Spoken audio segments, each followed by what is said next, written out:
Hello friends, I am Dr. Kuldeep Mohadikar.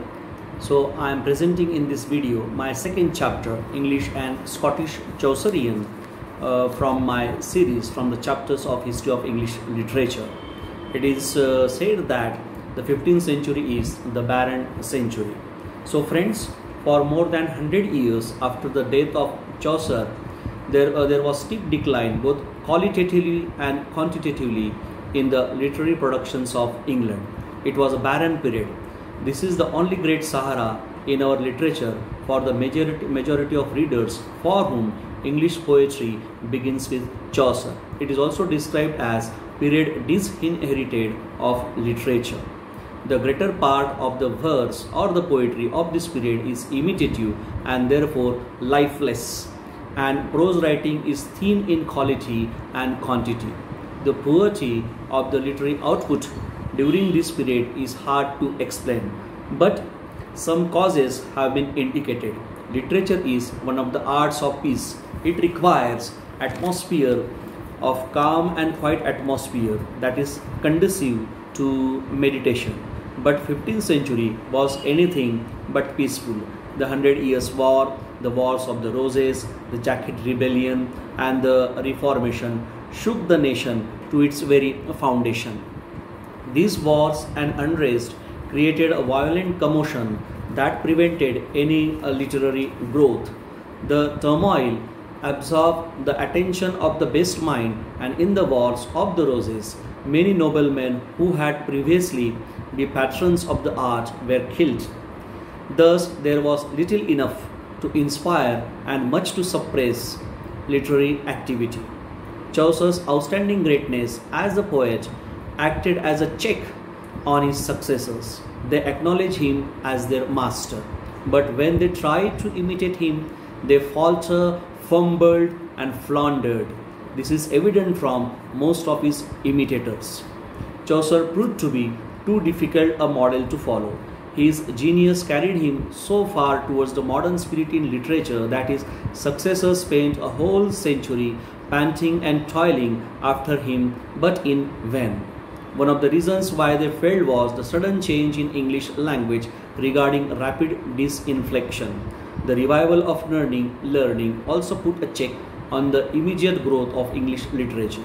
Scholars turned in ever-increasing number to study the classics. They were so deeply absorbed in this study that they paid no attention to creating a native literature. They must assimilate the idea before they could create a literature out of them. These ideas found eloquent expression in literature during the rule of Queen Elizabeth. Therefore, instead of calling the period a period of barrenness, it is more appropriate to call it a period of germination, that is, a stage of development. There are some followers of Chaucer who have contributed to English literature during the 15th century. They may be classified as English Chaucerians and Scottish Chaucerians. The English Chaucerians were John Lydgate, Thomas Occleve, Stephen Hawes, John Skelton, and Alexander Barclay. Among these, John Lydgate was the most outstanding poet who acknowledged Chaucer as his master. He was very prolific and pedantic. His period was barren in literary history of England, but he acquired a reputation by sheer quality of his verse, that is his poetry. His chief poems are the Troy Book, the Story of Thebes, and the Fall of Princes. He was Chaucer's pupil in the sense that he loved Chaucer's rhyme royal. Second one was Thomas Occleve. He is earliest of the Chaucerian who tried his level best to imitate Chaucer. His works are interesting not for their artistic or literary merits, but for the light they throw on the life of its time. He is a very mediocre writer with no poetic gifts, no sense of humor, and no control over his meter. His principal work was The Regiment of Princes, which is an imitation of Latin original and was written for the moral instruction for the Prince Hall. His most refreshing contribution to English poetry is the addition of the autobiographical touch.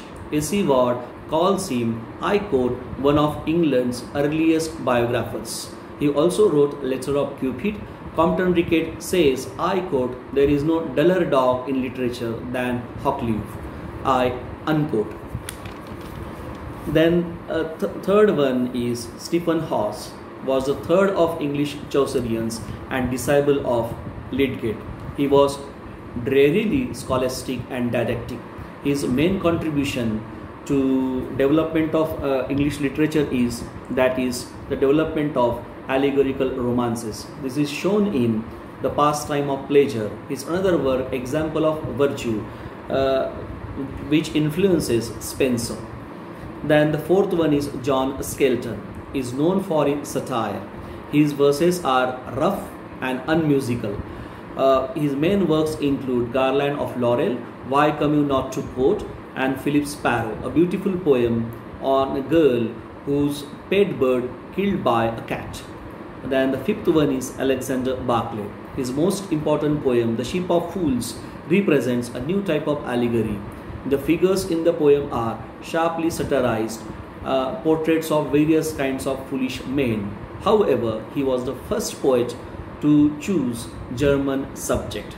So these all were English Chaucerians, friends. Now we come to Scottish Chaucerians.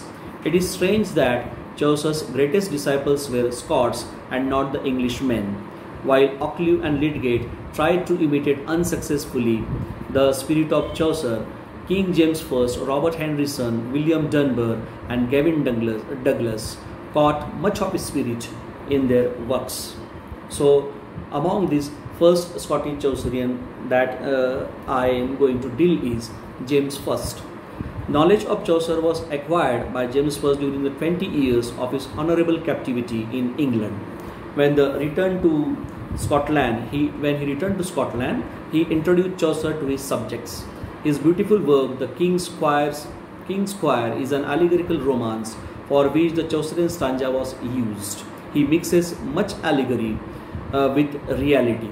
It is curious fact that Chaucer was held in greater repute in Scotland than in England. It is a very surprising thing because of the King James I only. The Scottish poet of 15th century not only employed Chaucer's verse or Chaucer's style and stanza forms, but also made use of his themes and shared his spirit. Then second one is William Dunbar. He is known as the rhymer of Scotland and is the foremost literary artist of Chaucerian group. He is considered to be the greatest of all Scottish poets, with exception of Robert Burns. His best works include The Thistle and the Roys, The Two Married Women and the Widow, and The Dance of the Seven Deadly Sins. Other lesser Chaucerians are Robert Henryson and Sir David Lindsay and Gavin Douglas. There is warm humanity in the works of Robert Henryson, and there is curious blend of satire, romance and realism in the poems of Sir David Lindsay. Gavin Douglas is known for his allegorical poem The Palace of Honour and King Heart. His translation seems to be more of the nature of parody than satire. In this way, the Scottish Chaucerian kept the light of Chaucer's verse style burning. This shows that 15th century is not totally barren as has been stated.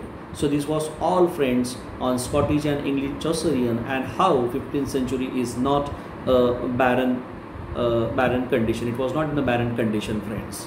So your suggestions are awaited, your review is awaited for my presentation, so that in the next chapters I can improve upon it more. So thanks, friends, from my side.